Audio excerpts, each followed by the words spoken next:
Ministro, o senhor citou aí já o Paulo Sérgio, agora citou o almirante Garnier, alertando aí para a gravidade dos atos, do que aconteceu, né, no começo, na virada do ano de 2023 para de 2022 para 2023.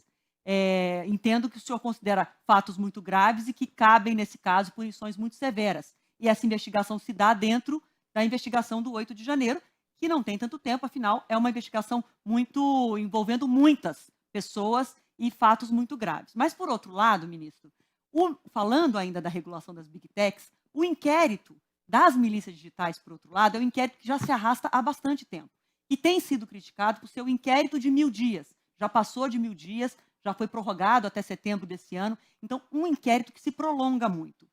Eu concordo com o senhor quando o senhor fala da urgência e necessidade da regulação das Big Techs, que espalham fake news, crimes são cometidos no ambiente digital. Mas, por outro lado, quando o inquérito se prolonga tanto, como esse das milícias digitais, isso também não cria uma insegurança, já que o medo da censura prévia, também a situação de que uma pessoa fica sendo investigada indefinidamente, o que em outros momentos o STF já se posicionou contra. Como é que o senhor considera que esse prolongamento desse inquérito contribui para esse momento tensionado entre, sobretudo, Congresso e STF, como eu perguntava no começo?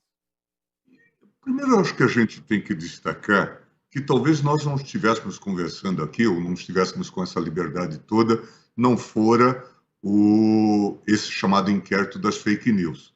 Acho que, em boa hora, o ministro Toffoli tomou a decisão de abrir esse inquérito. Isso faz parte do que a gente chama, num conceito do direito constitucional, de uma democracia defensiva. Se percebeu que havia algo no ar que nos levaria a um estado de não defesa, e por isso se abriu esse inquérito. E em boa hora também, em boa mão, o ministro Toffoli fez a designação do ministro Alexandre para ser o relator. Esse inquérito, eu não sei em quantos ele já se desdobrou, mas certamente, naquilo que estiver consolidado, certamente nós estamos nos avizinhando da possibilidade de oferecimento de denúncias. Eu sei que muitas coisas, muitos fatos já desceram para as instâncias ordinárias, entregando, portanto, a quem seria competente. Aqui deve estar fatos ligados à prerrogativa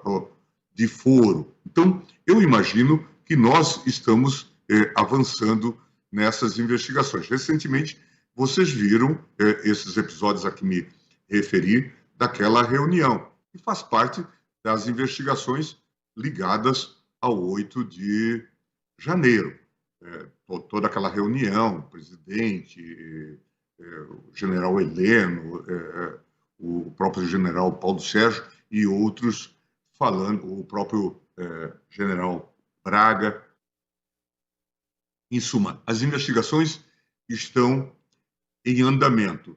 Eu não saberia dizer qual é o parâmetro razoável temporal para o encerramento do inquérito. Eu torço que tudo seja devidamente investigado e que, de fato, ele seja encerrado oportunamente. Eu nem sei se hoje o inquérito das fake news é ainda útil em toda a sua dimensão. Foram tantos os pedidos de reabertura e abertura de investigações que isso está entregue à Procuradoria e à Polícia Federal. É inteligível, sim, o incômodo, nós mesmos aqui, muitas vezes, em relação a investigações que se revelam infrutíferas, nós costumeiramente damos até habeas corpus para trancar inquéritos.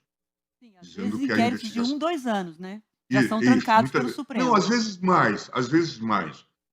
Há investigações que vão sendo prorrogadas e tal, e chega uma hora que se percebe que a prorrogação é inútil. Mas não parece ser o caso do inquérito das fake news. Aqui se tentou prevenir algo e se viu que fazia todo sentido esse trabalho, né? Tanto é que nós tivemos esse desfecho extremamente triste, né? Esse desfecho do dia 8 de janeiro de 2023. 2023. Mas é claro, eu acho que é justa a preocupação de que não só esse inquérito, mas que todos os inquéritos sejam encerrados e, sobretudo, que sejam encerrados com conclusão, no sentido da isenção de responsabilidade ou no sentido da responsabilização de autores de fatos ilícitos. Trazemos agora uma pergunta da Juliana Rosa, ministro. A gente tem uma profissional aqui que fica de olho em todos os números, então ela traz uma pergunta da área econômica agora para o senhor. Prazer falar com o senhor, ministro. Vou puxar a sardinha aqui para a economia, já que eu estou acompanhando mais uma tentativa aí dos estados renegociarem dívidas. Estou aqui trocando mensagem com o presidente do Senado, Rodrigo Pacheco. Ele me fala que acabou de ter uma conversa muito boa com os governadores, que a intenção é pagar, mas que ele diz que há a compreensão de que o regime de recuperação fiscal não resolve. Eu queria que o senhor pudesse comentar, né? Os governadores fazem acordo, negociam, não pagam, isso virou uma rotina, né? Como é que o senhor acha que é possível enfrentar essa crise recorrente dos estados? O Brasil tem esses desafios. Na verdade, você sabe bem, essa questão remonta, se nós quisermos limitar um pouco o olhar no tempo, ao governo Fernando Henrique Cardoso.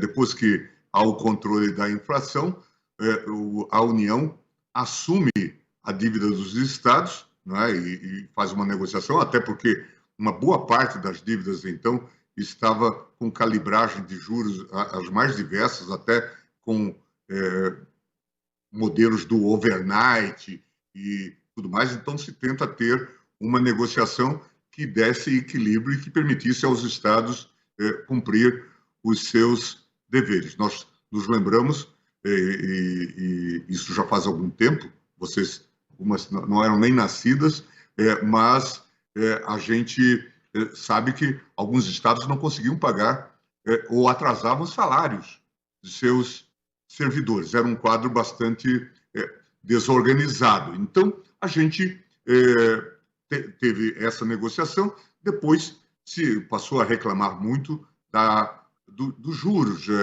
da forma do peso dos acessórios. E chegamos recentemente, eu mesmo participei aqui, conduzi uma negociação entre a União e os estados, agora já no governo Lula, por conta de intervenção que houve no preço dos combustíveis. Você vai se lembrar a questão do ICMS no preço dos combustíveis, que detonou as finanças dos estados e dos municípios, porque o ICMS incidia basicamente sobre os combustíveis, e o governo Bolsonaro aprovou uma lei complementar, conseguiu aprovar no Congresso Nacional, às vésperas da eleição, fazendo a redução dos combustíveis de maneira artificial.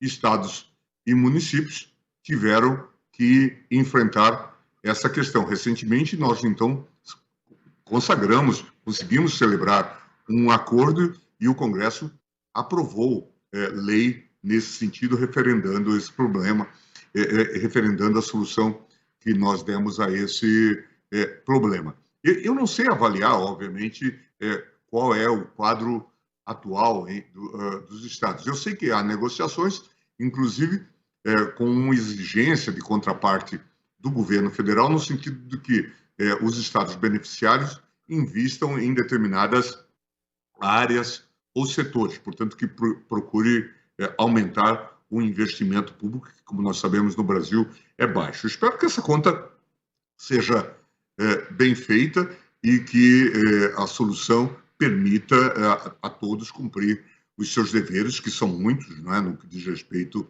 aos encargos constitucionais e legais.